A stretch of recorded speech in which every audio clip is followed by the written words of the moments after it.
he's recording or not, Dennis, but I think this time he means it. I think we're on. I don't know. I'm getting, the boy cried wolf once too often. I Well, don't know. I'm welcoming our listeners to connect and convert. I don't think they're on there. So, I think we're here. I think we're here. no, I don't think so. How are things going in your world? You ready for a great episode? Of course. I Excellent. love bringing these Excellent. episodes to What are we people, don't talking you? about today? We're going to talk about I do my best work for someone I trust. All I want, Leah, all I want is to work for someone I trust. Now That's important stuff. that's not me talking. Nope. I might say that, but that's a conversation I had recently with my son-in-law. Oh, I thought that it was Yeah. somebody that took us up on our offer. Okay, before No, you tell us about your no, no. conversation, let's talk about our offer, our discovery call offer. Yeah, please. Listeners, if you have questions like this, if you have things that you're thinking about that you would like to have some one-on-one time with Dennis and I, Leah Bumphrey at wizardofads.org, right? No, .com. See, I got Come, it right this come. time. And Dennis Collins at Those are bad. Wizard of No, Ads. no, That's no. even Come better. on, It's come on. wizardacademy.org. Wizardacademy.org. No, But, our email but address. our email's Our email address. wizardofads.com. Whoops. I'm going to go back to my whole. Oh, go away. Go away. Yeah. This is all, you see, you But gotta. I kind of, you had a little slip of the tongue that you said Wizard of Odds. But I don't know why. I wonder if that should be our new name, Wizard of Odds. Odds, ODS. My middle name is Audrey. But yeah, we want people to call in so that we can do this one-on-one with business Yeah, owners that are really you're right. wanting to You're take right. it to the next level. Certainly, you can send us individual questions, and we're going to get to one at the end of this episode. But if you want 60 minutes with us, not just 60 seconds, but 60 minutes for free, Full hour. contact us. Yeah. Yeah, Because we like to work with people who want to 2x, 3x, 4x their business in a short period of time. That's Yeah. what we do. So let us have a chance to get to know you. Maybe we can help you. If we can't, we'll be honest with you. True. We're not for everybody, but maybe we're for you. Okay. But now I want to know, what did your son-in-law tell you? Because these are good Okay. conversations. So It's not set the Thanksgiving down stage. there yet, so. Yeah, not yet. It's odd for us to talk about the workplace. We normally talk about sports.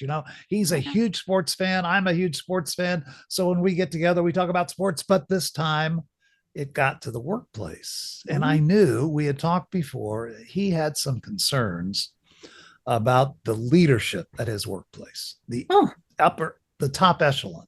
Those were kind of resolved when that top echelon left, retired, and they brought new leadership in, but his direct boss remained the same. Okay. And we're having dinner one night and having a few drinks. And he says, I just want to work for someone I trust. And it floored me. It floored me because he worked, just to set the stage, he works at a very high end prep school. I mean, this is one of the top prep schools around. And it's well financed, it's well thought of, it has a great reputation. So when he said that, whoa, that kind of took me back. Okay. So needless to say, Leah, being the nerd that I am, I did not want to miss an opportunity to do some primary research right there on a subject, my son-in-law, to learn something from the real world, right? Not just from the books and from all the case studies. So I said, can I dig a little deeper with you on this? This is fascinating stuff. Yeah. So I asked him, what specifically does this person do or not do that is so offensive to you? And let me tell you what he told me. He said, first of all, they're a people pleaser. They tell people what they want to hear. Okay. Secondly, they change their story depending if they're talking to the parents or talking to the kids or talking to the teachers. So they got 3 different versions of the same story. Yeah. They share private information that should never be shared with people who have no need to know. Okay. When there's a dispute, they'll tell one party one story and the other party another story. Okay. And the thing that really gets him is they're always looking for the bad stuff, the negatives. You didn't do that exactly right, and this was wrong. Okay, so how And long has he been working for this guy? Or person? not that long. Not that long. Okay. Yeah. And there was hope that when the top echelon changed, there'd be changes down the line, but that didn't happen. Oh, The- isn't the it funny? fact We is- always yeah. hope that it's going to get solved by something that we don't have to do. I've been in those situations too. You just hope that someone else notices it because you're doing what it is. But you know what, Leah? Hope is not a strategy. And he has found ways around this. Oh, he is working around this. Okay. And he is considered, I mean, you ought to see the reviews he gets from the kids and the parents every year. You ought to see the stuff. I mean, he's doing a great job in spite of that. But can you imagine how much more inspired he could possibly be if he really trusted somebody that he worked for? He is suspicious of everything this person does. Everything. And Well, it sounds like it's with good reason. yeah. And he enumerated those reasons, and I was floored. But wouldn't it have been better? I mean, okay, so then now here he is having just family time with you, and it's nice to have someone that you can have a bitch session with, quite honestly. But Yeah, and he doesn't do that often. This just well, no, it happened. doesn't sound like he does. Sometimes you need that, but wouldn't it be better if he was able to talk to you about something positive, about how it's fixed, about Yeah. other things, but it gets in your head and it affects everything. That Well- affected your ability to talk about great Canadian hockey, for example. Instead of talking about that, you're talking about work. Of course, that would be a very short topic. Great Canadian hockey. It's we might want to talk more about great U.S. hockey. Anyways, as we were saying, Yeah. Oh, go ahead. Deflect. oh yeah, oh. Anyways, so I did give him some strategies. He has the ear of the top CEO. Okay. So I planted some seeds with him to say, okay, it's not hopeless. You're not helpless. Yeah. Hope is not a strategy, but I have a strategy. And so I shared with him some strategic moves that he will take. And he has some allies there, other comrades, who are fellow teachers that will support him on this. So I can't wait for that moment when he comes to me and says, "You're not going to believe it. It's fixed." So What a great thing that he was able to talk to. I mean, you didn't just continue digging the hole with him, because that's No. always the easy way to go. It's like this, then this is negative, and then this, and it goes deeper and deeper. Instead, you gave him some, not hope, but you gave him some actual to-do list. I hope I gave him some hope, but I also gave him what I call a strategy, of how do we turn things like that around? Because how about you? Let's talk about you. Have you had that trust issue with employers? And maybe you had a bad experience. How did you turn it around? I've had that happen. I've had situations where, quite honestly, I've had to leave because I just could not get past it. The worst thing that I did was not talk directly to that person, because I think as a first strategy, you need to do that, and you can think you're doing it. This is where it's really important in a business setting to document before you have a conversation. This is how I'm feeling. This is why. The best thing I ever did in other situations was to involve not just the person that I was having issues with, that I was not trusting, but going up the ladder. And when you're working in a culture, and this all comes back, we're often talking about company cultures, where you're able to go and talk to people and feel heard. I think that most of the time, we just want to know that someone who can do something about it is hearing what we're having to say, so we don't have to keep reliving it. Because when you keep reliving something, you start thinking that it's normal to have to second guess what your boss is saying. It's normal to feel terrible about what it is that you're doing. None of that is normal. What's normal is taking a work as a microcosm of life. It's okay. What is it that we want? We want to be heard. We want to make progress. We want to, be able to accomplish things. and do it as a team. You can't do that if you're not trusting someone, and you can't trust someone if you can't talk to them. That's really important, isn't it? The communications, speaking truth to power. Yeah. And that, how hard is that? You know, I don't think I realized when I was the boss how hard it is for people to come to you. You know, you can say, oh, my door is always open. You can come walking in. You can actually leave your door open and don't have a bunch of closed door sessions. You can do that. And that sends a message, but that doesn't mean you're approachable. That just means your door is open. That's right. So what is it that, you know, that sends the signal that you're a safe space? You know, I did a speech for a group not long ago about this.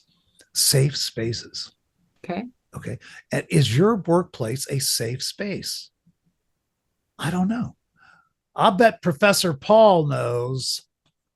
Well, I'll bet Producer Paul, Professor Paul knows about safe I don't even know if he's really there right now. He's not listening. Yeah, he's listening to another podcast. He's like Batman. He's like Batman. That's a bad signal there. Yeah, exactly. He got a better offer. So we landed on this topic of how does a boss know if he is creating a safe space, that he and his team have a safe space? How do you know that? There's the ancillary, there's the subjective, and there's the objective way. You know, for bosses to know for sure, hey, I've created a trustful place, or I've created this trustful environment. There is a gentleman by the name of J.R. Gibb, J.R.G.I.B., and he created what's called the TORI Assessment, or TORI theory. And in that theory, it talks about there are 4 areas. And what's funny is I did a speech about this at wizardacademy.org. Hey, they sponsored us. Exactly. Do you know those guys too, Paul? I do. And the TORI stands for Trust, Openness, Realization, and Interdependence. And I have it right here on my screen because I always get those mixed up because I have all these other acronyms and such. So I just want to make sure.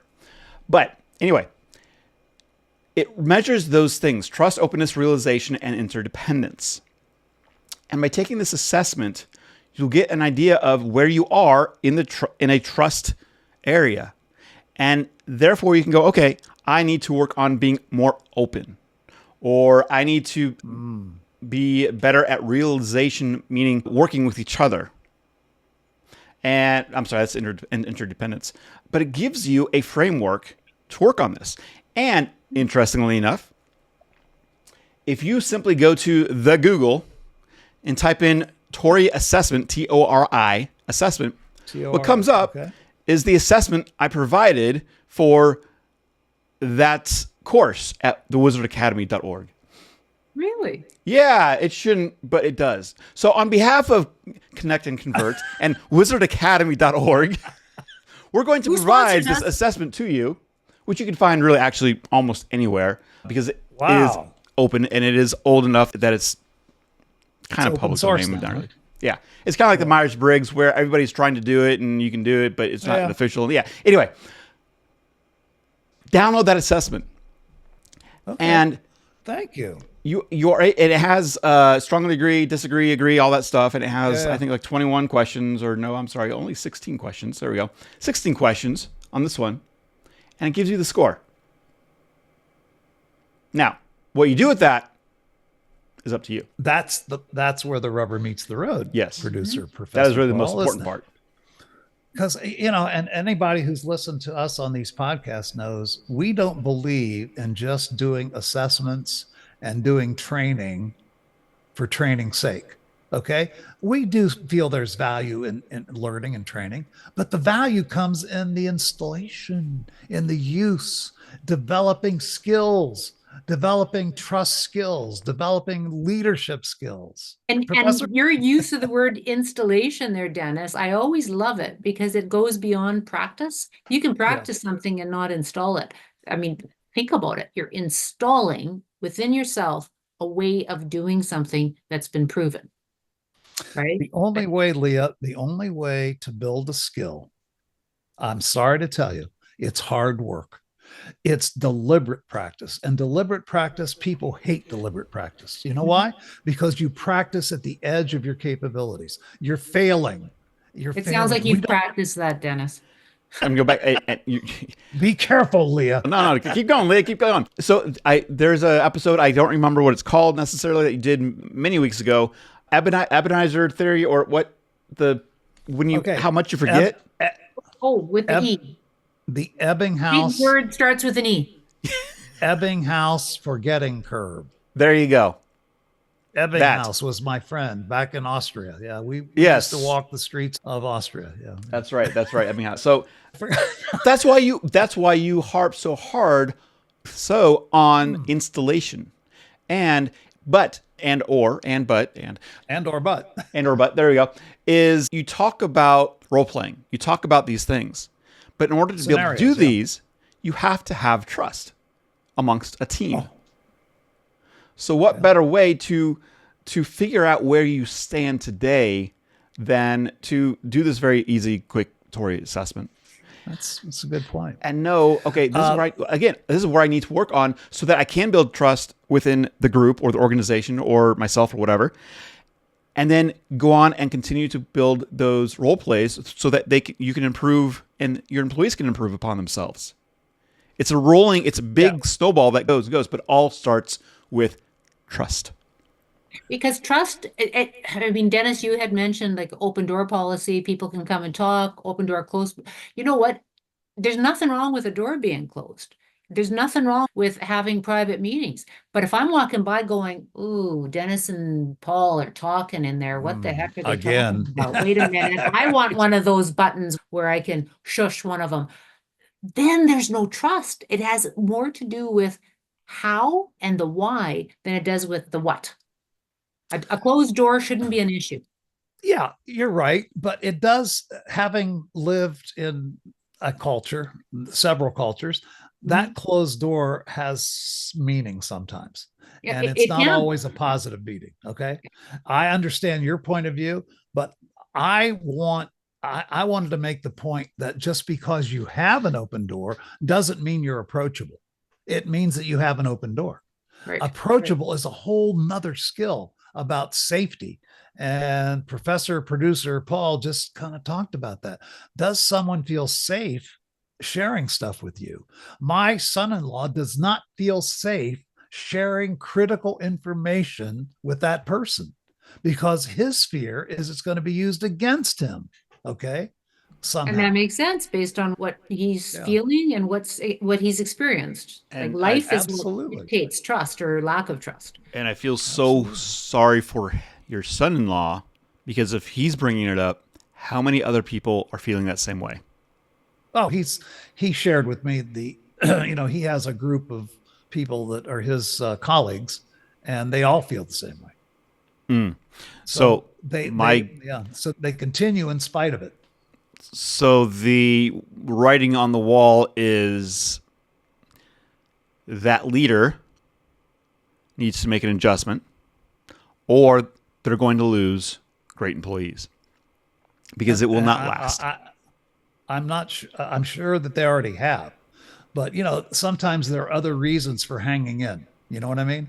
Mm-hmm. There are superseding reasons that supersede some of those things. That's kind of what's the other opportunity is by talking to, like springboarding over this guy who's his direct supervisor, talking to someone else. And if people are willing to trust him and, there's 30 of us, there's 10 of us, there's 5 of us that feel this way, then the people in charge of this guy who's not great to work for, they have some decisions to make, but give it to them.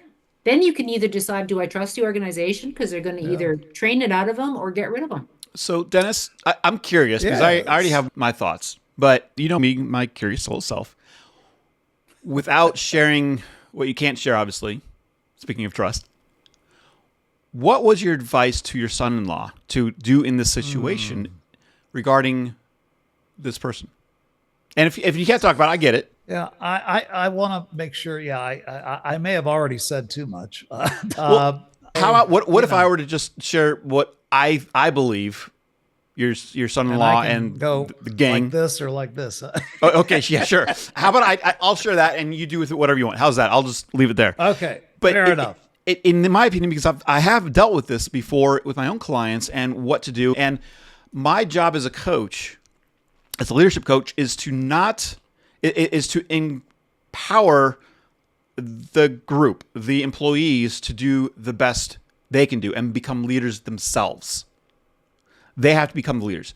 And in this situation, what I hear is if there's a group of people who are like, yeah, this guy, no, not so much, is if they're going to have to grow some balls, really, and sit down with this person and say, listen, we have some concerns, but we want to know, do you A, want to hear them or not? And B, do we have permission to be completely and totally honest with you? And are you willing to listen to them without coming back with us? Mad. I don't want to see that vein in the side of your forehead start going like this. Right. And be honest with them. But if this person says, no, I don't want to hear this, then you have to say, okay, I get it, and be done. But what that does, is it brings that group of people together. It allows them to become leaders of the whole organization. It also allows the leader of the organization, the single person, to learn something that their employees care enough to tell them this. And it gives them the opportunity to change for the better. But what I most recommend is once they hear this information, if this person's willing to hear their thoughts, and it has to be honest, it has to be open, it cannot be, you did this. It has to be actually constructive conversation. Then that leader needs to find a place to learn more about how and what it means to become a good leader. What a wonderful world it would be. Yes. Oh my gosh, she's a singer as well as all the other Yeah, two. and I'd dance if I could. But great, that's fantastic advice. It's scary for people listening to think, "Oh, could I do this? Could I get the troops?" Okay, well, But let me Paul- speak to that directly. Of course, that is the preferred solution, but here's the deal: it is not a safe space. This person has higher fire authority over these people with pretty much carte blanche. And there is a fear that confronting this person with that information would be held against them. Okay. So there's not the openness. Again, I enumerated some of the things that are going on, and you can tell from those 5 things that I mentioned that this is not a friendly situation. Okay. Yeah. And there is fear amongst the troops, and grow a set, but grow a set and get fired or something. They're not at that point where they have that they're. But Okay, but so I gave them other strategies to work around that. Yeah. So there's that I think 2 thoughts, and I'm not debating this. I am debating this with you because it's a very important thing because I hear this all the time actually, and I'm sure you do. And there's one thing. There's safety in numbers. To a degree, because yes, one individual can still target in other individuals within that group. That's very absolutely true. But what that also tells me, Dennis, is this school hasn't yet built enough of a relationship with their employees. Because, and what I mean by that is that if employees cared that much about their place of employment, they would speak up. But if they are truly afraid, they have spoken up to the higher authority. Okay.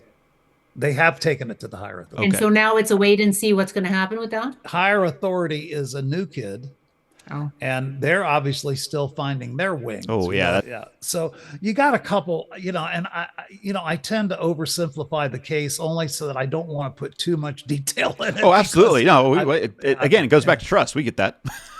Yeah, because again, I've probably said too much, but bottom line, the traditional theory of the intervention with the person is not going to work at this point. Okay. So now I go back to actually thinking, okay, what is this person's social style? I don't know. But okay, Oh, I'm you going to stop now nerds. because I I'm like. cutting you two nerds down here. You Oh, guys are trying to turn this into a case, a textbook case. A And case study, yeah. sometimes those intangibles, man, they're tough to tange. Um, what I find Tough to interesting about our tange. topic right well, now that's why we're is, hired, though. yes, I know, that's why I love Okay. you guys, but Well, still, I'm here it to is, defend. but I got to tell you, I never ever see it as strategy A is the strategy. I see it as I have A, B, C, and maybe D and E. Yeah. Okay. And what is it? I've never seen they said it about war or something. I've never seen a battle plan survive contact with the enemy. Yeah, Okay. that's right. I've Well, never seen a strategy about how to deal with human personnel issues survive contact with the humans. That is which is why so we have the true. podcast. Success is 99% failure. It's just the last time you Yeah. try something, it'll finally work. I tried to give him multiple strategies that could still be effective, but not maybe the most effective strategy, obviously, is doing what Paul said. No doubt about it. But This that isn't always possible. The question of trust, when we began this particular podcast, I didn't realize how closely aligned it was with the question we have from our reader for this week. So Oh, here's the question from reader, coincidence. and then I want to talk about it as we're winding down here. But when we are inviting people to our discovery class, and we've had our discovery session, the 60-minute. We had a question from one of our listeners, and his question is, yeah, what are you going to try and sell me? And it didn't strike me. It's actually, to be able to have the trust to sit down with us for an hour. This is not what down in Florida, you guys have this, Dennis, where they sit you down and they don't let you leave the room till you sign on the dotted line and you have your timeshare. That's In not what this is. Florida, they have that everywhere. No, it's only Florida. Oh, okay. You sure? But it's a question of trust, isn't it? I think we can answer that very quickly. It would be, in my opinion, malpractice in our industry to prescribe something or sell you something the first time we ever met you. True. It would be like going to your doctor and the doctor says, yeah, okay. Hey, I got a special today on elbows. I can replace your elbow. I can fix your elbow. Doc, I'm not in here for my elbow. I'm having a heart attack. So what, I mean, that would be like, we don't sell anything. Yeah. We might actually end up offering you a couple of big ideas. Okay. We might come up with some big ideas that come up in our discussion that we would offer you, not sell you, offer you. But the real main purpose is to see if we have anything in common. I mean, do you have something you need? If we have a solution to your need, then maybe we should talk. If we don't, we shake hands and say, let's keep in touch. Nice meeting you. We'll move on. Does that describe it, Leah? Does that hit it? I love the way you said it. That's exactly it. Because we love helping people, and there ultimately can be a price tag attached to it, but there isn't to this podcast. There isn't to the questions. There isn't to our 60-minute discovery call answered. So one final thought. What is it that I look for to a trust signal? What is a trust signal that I look for? Okay. It takes a while sometimes to figure this one out, but my biggest trust signal is, does this person have my back? Do they have my back? Are they backing me up? Now, that's assuming I don't do anything terribly illegal or stupid. Yep. Even sometimes when I do stupid things, do you have my back? Are you on my team? Or are you on your team or somebody else's team? And the people that I trust are the people that say, yeah, I got you. I got you. Just don't embarrass me. Don't do anything stupid or illegal, but I got you. That works for me. And past performance, that's going to dictate moving forward how I see someone. If you throw me under the bus and you throw me under the bus and you throw me under the bus, Eventually, you know what? I'm just going to get under the bus all by myself. I don't need to be thrown. Yeah, you don't have to throw me. Yeah. All right, Kit. I think we've done it today. We've had great interventions by Professor Producer Paul. He's always got something good to say.